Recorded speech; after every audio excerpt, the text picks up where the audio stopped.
Meu noivo disse para minha sogra: "Essa gorda me dá nojo, só me interesso pelo dinheiro dela." Eu fingi que não ouvi nada, mas dias depois vendi minha casa de R$ 1,5 milhão e depois desapareci, deixando apenas um bilhete e todas as evidências da sua traição. Mas antes de continuar contando minha história, me diz nos comentários: de onde você está assistindo? Adoro saber até onde nossas histórias estão chegando. Ah, não esquece de se inscrever e deixar o like. Nunca imaginei que uma única frase pudesse destruir tudo que eu acreditava ter construído. Meu nome é Amélia Almeida, ou pelo menos era, antes daquele dia que marcou o fim de uma vida e o início de outra. Acordei cedo naquela manhã, como sempre fazia quando tinha algo especial planejado. Era o aniversário de Gustavo, meu noivo, 7 anos mais jovem. Preparei um café da manhã elaborado. Frutas frescas, ovos mexidos do jeito que ele gostava, pão artesanal que comprei na padaria francesa do centro e aquele café colombiano que ele tanto apreciava. Coloquei tudo em nossa bandeja de prata, presente de casamento da minha avó, e caminhei em direção ao quarto, ansiosa para ver seu sorriso. Foi quando ouvi vozes vindas do escritório. Gustavo e minha sogra, Antônia, conversavam em tom baixo. Parei instintivamente, a bandeja ainda em minhas mãos. Não costumo ouvir conversas alheias, mas algo no tom de voz dele me fez hesitar.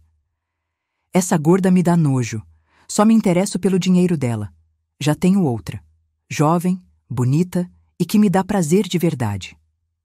As palavras atingiram meu corpo como agulhas geladas. Meus dedos tremeram e precisei de toda a minha força para não deixar a bandeja cair. A voz de Antônia veio em seguida, não em reprovação, mas em cumplicidade. Continue fingindo, meu filho. Logo você herdará tudo. Naquele momento, senti algo quebrar dentro de mim. Não foi meu coração, foi muito mais profundo. Foi como se toda a estrutura que sustentava minha realidade desabasse de uma só vez. O amor que eu acreditava existir, a família que pensei ter construído, a confiança que depositei naquele homem por quem sacrifiquei tanto. Silenciosamente voltei para a cozinha. Coloquei a bandeja sobre o balcão de mármore e me sentei. Não chorei. Não gritei.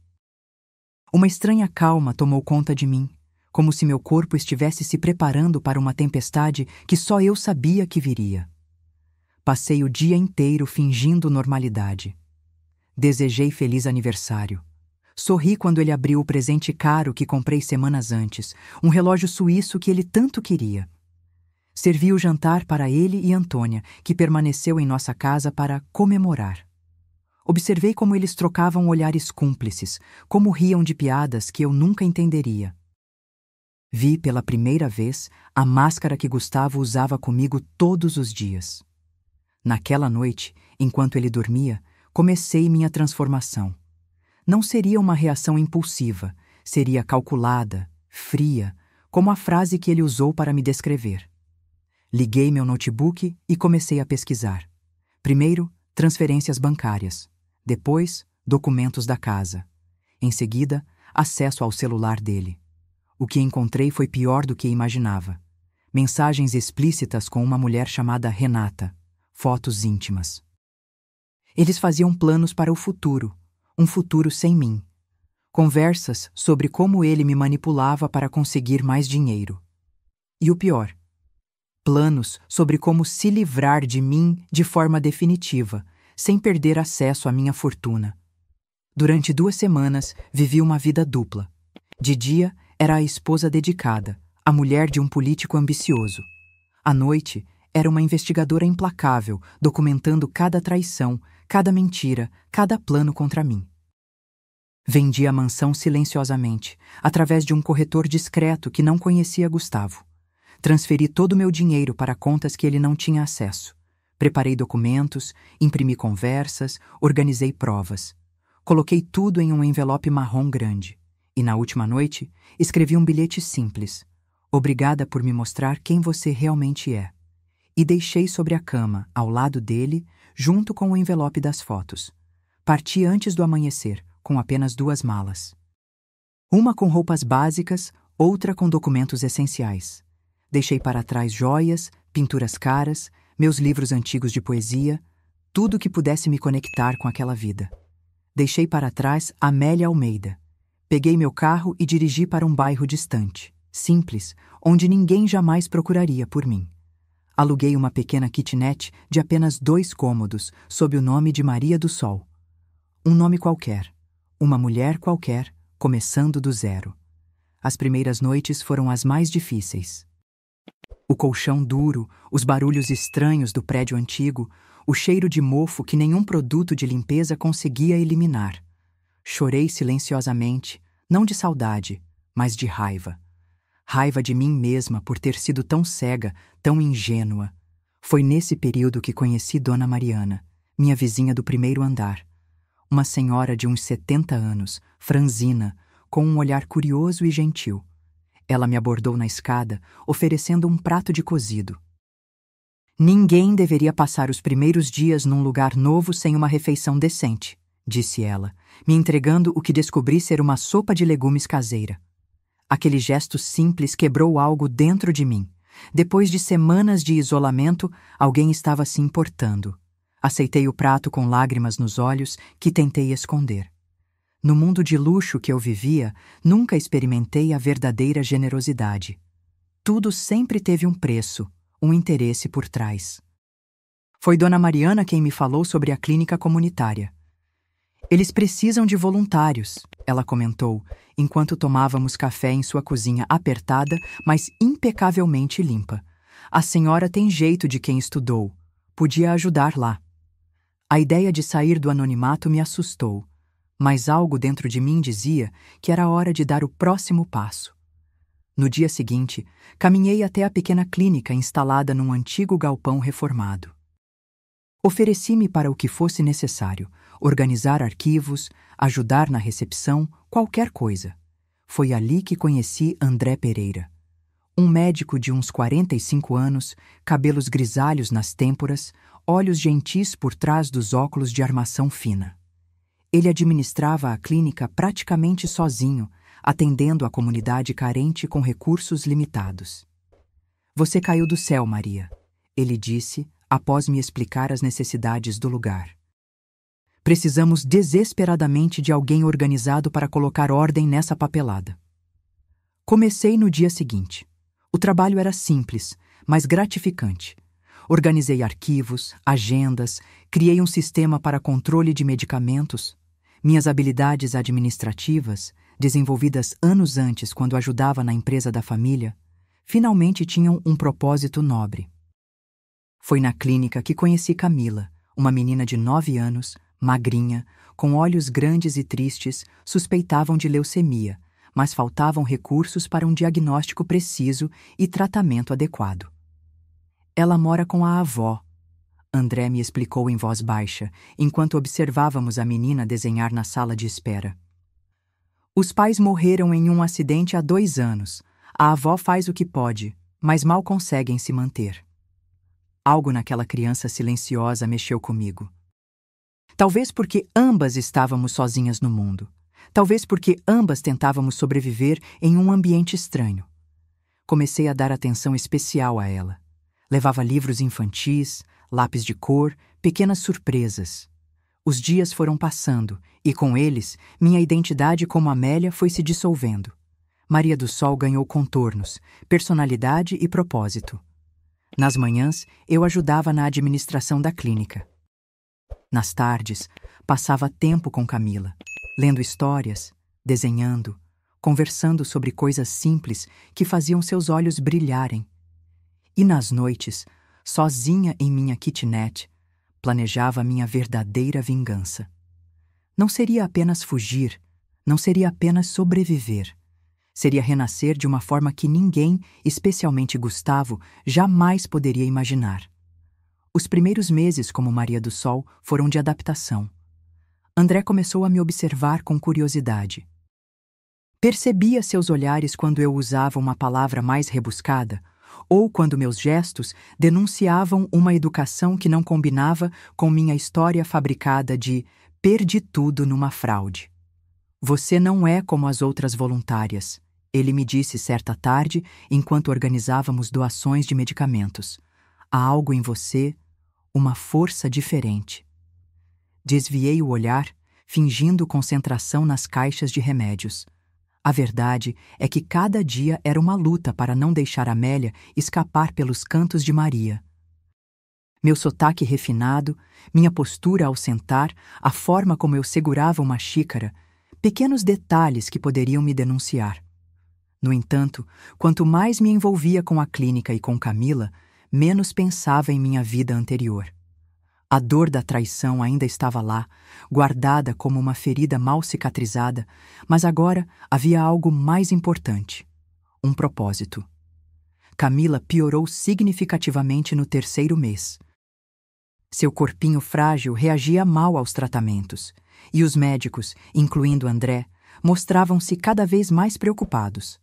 Passei a dormir no hospital algumas noites, segurando sua mão pequena e fria, contando histórias inventadas sobre princesas que venciam dragões sem ajuda de príncipes. Maria, ela me chamou numa dessas noites, sua voz quase um sussurro. Você acha que eu vou morrer? A pergunta me atravessou como uma flecha. Olhei para aquela criança, tão pequena e já enfrentando questões tão grandes, e algo dentro de mim se iluminou. Não, meu amor, respondi com uma certeza que vinha do fundo da alma. Você vai viver, e vai viver muito, e vou te mostrar um mundo lindo que está esperando por você lá fora. Nesse momento tomei uma decisão. Usaria parte do dinheiro da venda da mansão para pagar o tratamento de Camila, mas faria a doação de forma anônima. Enquanto isso, através de buscas discretas na internet, descobri que Gustavo estava desesperado. Seu mundo político começava a desmoronar sem meu apoio financeiro. A imprensa especulava sobre meu desaparecimento, algumas teorias chegando perto da verdade, outras absurdamente distantes. Numa dessas buscas, vi uma foto dele com Antônia, ambos com expressões desoladas, em uma coletiva de imprensa. Político pede ajuda para encontrar esposa desaparecida. A hipocrisia da manchete quase me fez rir. Ele não estava procurando por mim. Estava procurando pelo dinheiro, pelo status, pela facilidade que eu proporcionava. Foi nesse período que comecei a idealizar a Fundação Maria do Sol. Seria um espaço para mulheres vítimas de abuso, um lugar onde poderiam reconstruir suas vidas longe de seus algozes. Comecei a desenhar o projeto discretamente, usando parte das noites em que não estava com Camila. André e eu nos aproximamos mais. Havia algo nele, uma honestidade crua, uma dedicação genuína que me atraía. Era tão diferente de Gustavo, tão real em suas imperfeições e lutas diárias. Ele não usava máscaras, não tinha agendas ocultas. Era apenas um homem tentando fazer diferença em um mundo que parecia determinado a dificultar tudo.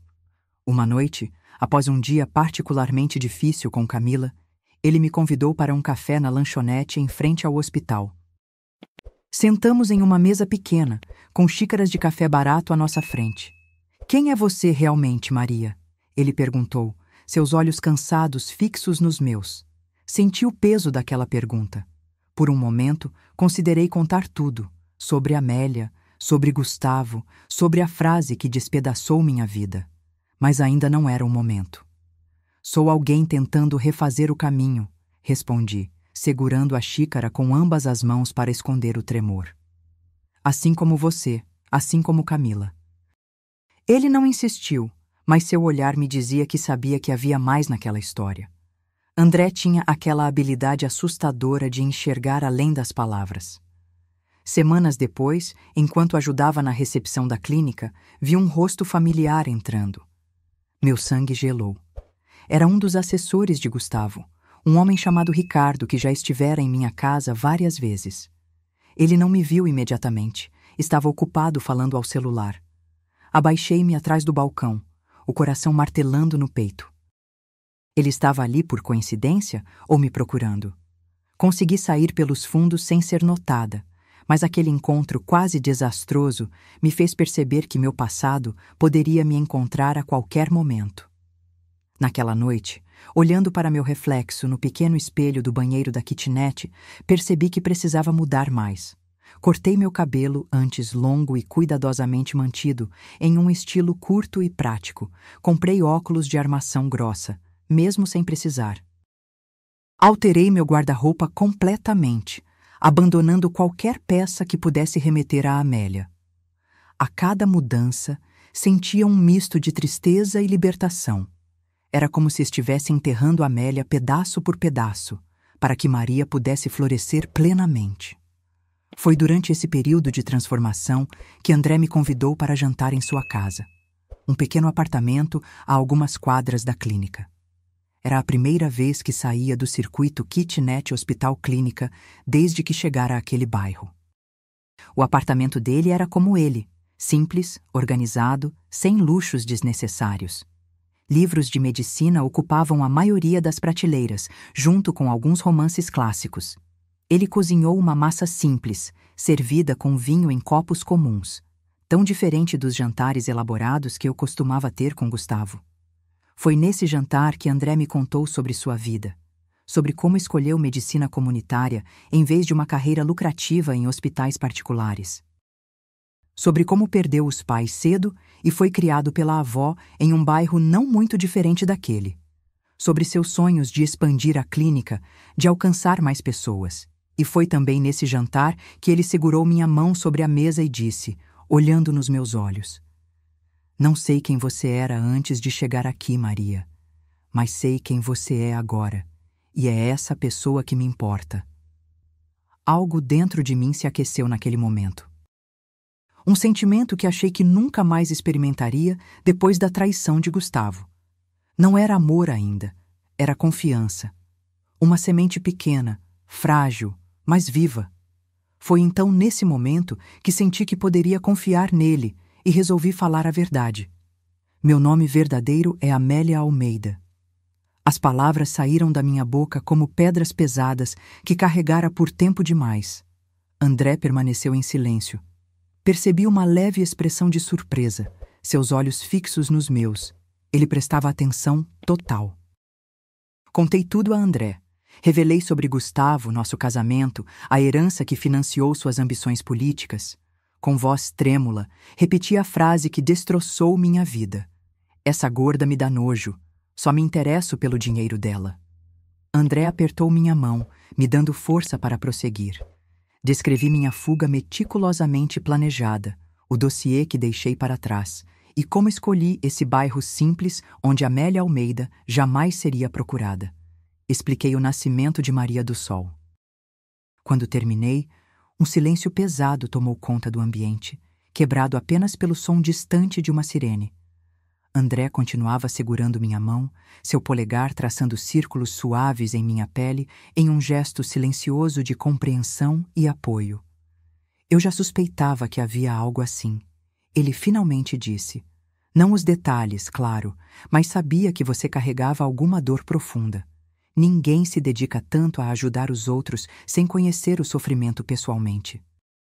Lágrimas que eu havia contido por meses finalmente encontraram seu caminho. André me abraçou e, pela primeira vez desde aquela manhã fatídica, permiti-me ser verdadeiramente vulnerável. "O que você quer agora, Amélia?" Ele perguntou suavemente quando meu choro diminuiu.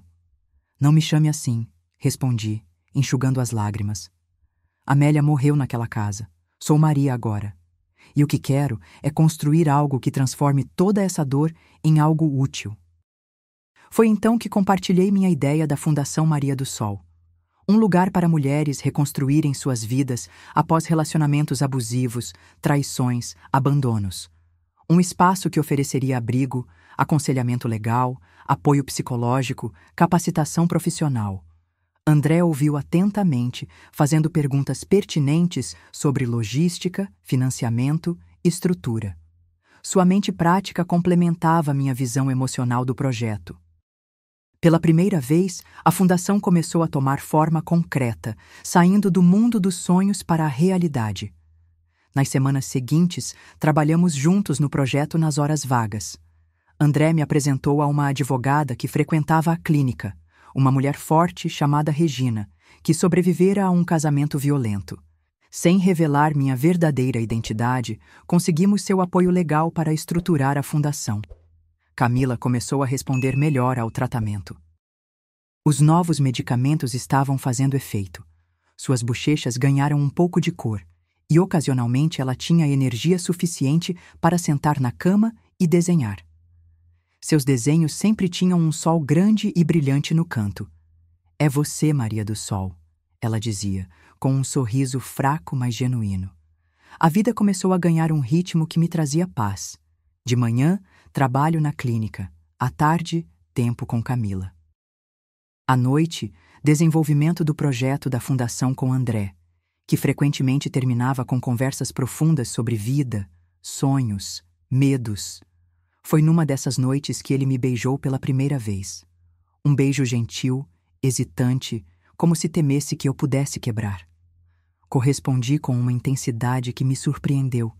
Havia tanto tempo que não sentia desejo, que não me permitia sentir nada além de raiva e determinação. Nosso relacionamento cresceu devagar, sem as pressões sociais ou expectativas que marcaram meu casamento com Gustavo. André me amava como Maria, a mulher determinada da clínica, a amiga fiel de Camila, a sonhadora da fundação. E aos poucos comecei a amar essa versão de mim também. Mas a vida tem uma maneira peculiar de nos lembrar que o passado nunca está completamente enterrado. Numa tarde comum, enquanto organizava fichas de pacientes na recepção da clínica, ouvi uma voz que congelou meu sangue. "Estou procurando por uma mulher chamada Maria do Sol. Disseram que ela trabalha aqui." Levantei os olhos lentamente. Gustavo estava parado ali, mais magro do que me lembrava, com olheiras profundas e um terno que, embora caro, parecia mal ajustado agora. Nossos olhares se encontraram e vi o momento exato em que ele me reconheceu, apesar do cabelo curto, dos óculos, das roupas simples. "Amélia", ele sussurrou, como se visse um fantasma. Mantive a compostura, embora meu coração batesse tão forte que temia que todos na clínica pudessem ouvir. "Meu nome é Maria", respondi, minha voz surpreendentemente firme. "Como você me encontrou aqui?" Ele deu um passo em minha direção, seu rosto uma mistura de choque, alívio e algo que parecia raiva contida. "Um amigo meu, ele viu uma foto de alguém parecido com você nessa clínica e me enviou. Eu precisei vir ver se era realmente você, pois nós precisamos conversar. Você não pode simplesmente desaparecer assim. Eu senti sua falta, nossa vida, tudo desmoronou sem você." Cada palavra soava falsa, como um texto mal decorado. Este não era o homem que declarou que eu lhe dava nojo. Este era um ator desesperado, tentando recuperar o papel que perdera. "Não temos nada para conversar", respondi, ainda mantendo a voz baixa para não chamar atenção. "Siga sua vida, Gustavo. Eu segui a minha." Seu rosto se contorceu numa expressão que eu conhecia bem, a máscara começando a cair. "Você destruiu minha carreira, minha reputação. Acha que pode simplesmente fugir com meu dinheiro e..." "Seu dinheiro?", interrompi, sentindo uma onda de calor subir pelo meu rosto. "Cada centavo era meu. Herdado dos meus pais, lembra? Aqueles que você fingia respeitar enquanto planejava se livrar de mim para ficar com tudo." Ele empalideceu. O dossiê que deixei tinha sido bem completo. "Bom, agora é tarde demais, Gustavo. Só quero você longa da minha vida." Disse, "Eu já estou com outro homem, e ele me ama como você nunca soube amar." Desta vez, não era mentira. Vi a expressão de Gustavo mudar. Parecia tristeza. Ele abriu a boca para falar e desistiu. Apenas saiu da clínica derrotado, as costas curvadas como nunca vi antes. Deveria ter sentido satisfação, vingança completa.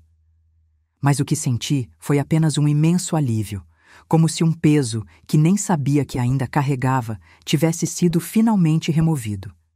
Naquela noite, contei a André sobre o encontro. Ele ouviu em silêncio, segurando minhas mãos entre as suas. "Você está pronta para dar o próximo passo?" perguntou quando terminei. Sabia o que ele queria dizer. Era hora de tornar a Fundação Maria do Sol uma realidade. No dia seguinte, assinamos os papéis que oficializavam a fundação. Usamos parte do dinheiro que eu havia escondido para comprar um prédio abandonado próximo à clínica. As obras de reforma começariam em 2 semanas. Camila recebeu alta temporária do hospital na mesma semana. Ainda precisaria de acompanhamento regular, mas os médicos estavam otimistas. Levei-a para conhecer o prédio que seria a fundação. Vai ser lindo, ela disse, olhando para a estrutura desgastada com olhos que viam além do presente, como um grande sol nascendo. O prédio da Fundação Maria do Sol foi ganhando vida aos poucos. As paredes desgastadas receberam novas camadas de tinta em tons de amarelo e laranja suave. O piso de madeira antigo foi restaurado. Grandes janelas foram instaladas para permitir a entrada de luz natural em todos os ambientes. Cada decisão de design tinha um propósito: criar um espaço que transmitisse acolhimento e esperança. Nada de luxos desnecessários. Mulheres que viessem buscar ajuda precisavam sentir que mereciam um lugar bonito e digno. A inauguração aconteceu em uma manhã ensolarada de primavera, 6 meses após meu encontro com Gustavo na clínica. Convidamos pessoas do bairro, profissionais de assistência social, representantes de outras ONGs. André estava ao meu lado, discretamente segurando minha mão durante o discurso de abertura. A Fundação Maria do Sol nasce de uma história pessoal de dor, disse ao pequeno público reunido. Mas mais importante que isso, nasce da certeza de que podemos transformar nossas feridas em pontes para outras pessoas. Cada mulher que passar por essas portas encontrará não apenas ajuda prática, mas a compreensão de quem já esteve do outro lado do abismo. Camila estava na primeira fila, seu cabelo começando a crescer novamente, um pequeno sorriso em seu rosto ainda pálido, mas determinado. Ao lado dela, Dona Mariana aplaudia com entusiasmo, orgulhosa como se a fundação fosse obra sua também. De certa forma, era. Sem sua sopa naquele primeiro dia, sem sua amizade discreta, talvez eu não tivesse encontrado forças para seguir. Nas semanas seguintes à inauguração, a fundação começou a receber suas primeiras residentes, mulheres com histórias de violência doméstica, abandono, exploração econômica. Algumas chegavam com filhos pequenos, outras completamente sozinhas no mundo. Todas carregavam nos olhos aquele mesmo vazio que eu vi no meu próprio reflexo naquela manhã de aniversário.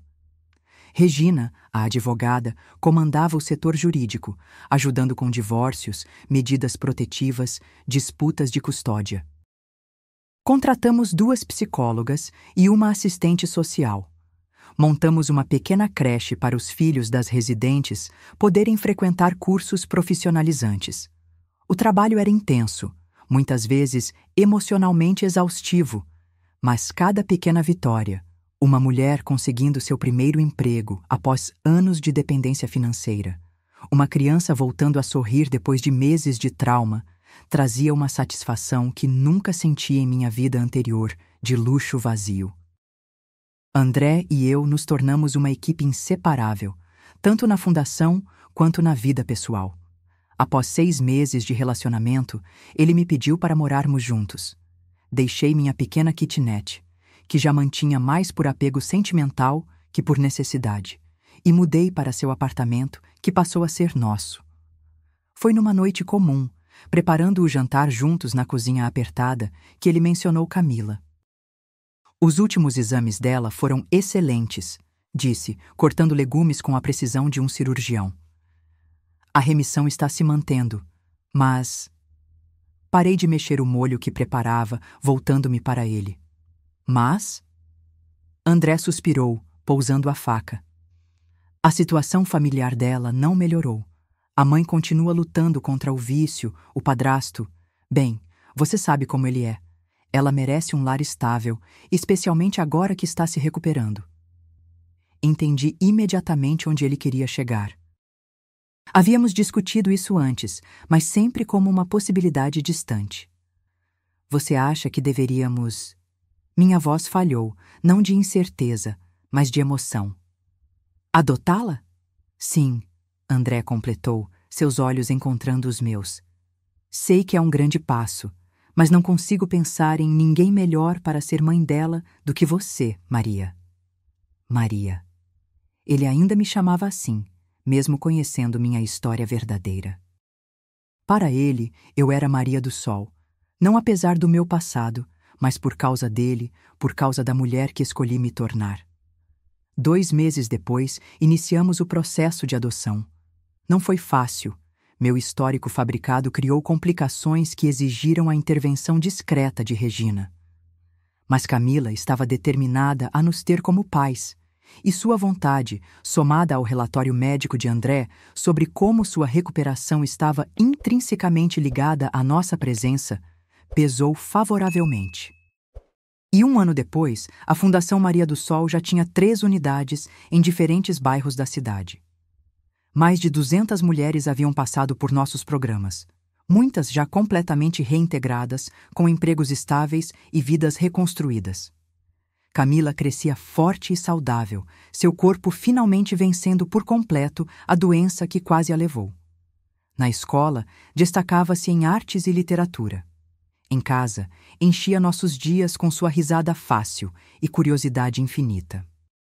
André e eu nos casamos numa cerimônia simples no jardim da fundação, rodeados apenas por amigos próximos. Camila foi nossa dama de honra, radiante em um vestido amarelo que ela mesma ajudou a escolher. Era assim que a verdadeira vingança acontecia. Não com ódio ou retaliação, mas com renascimento. Não destruindo, mas construindo.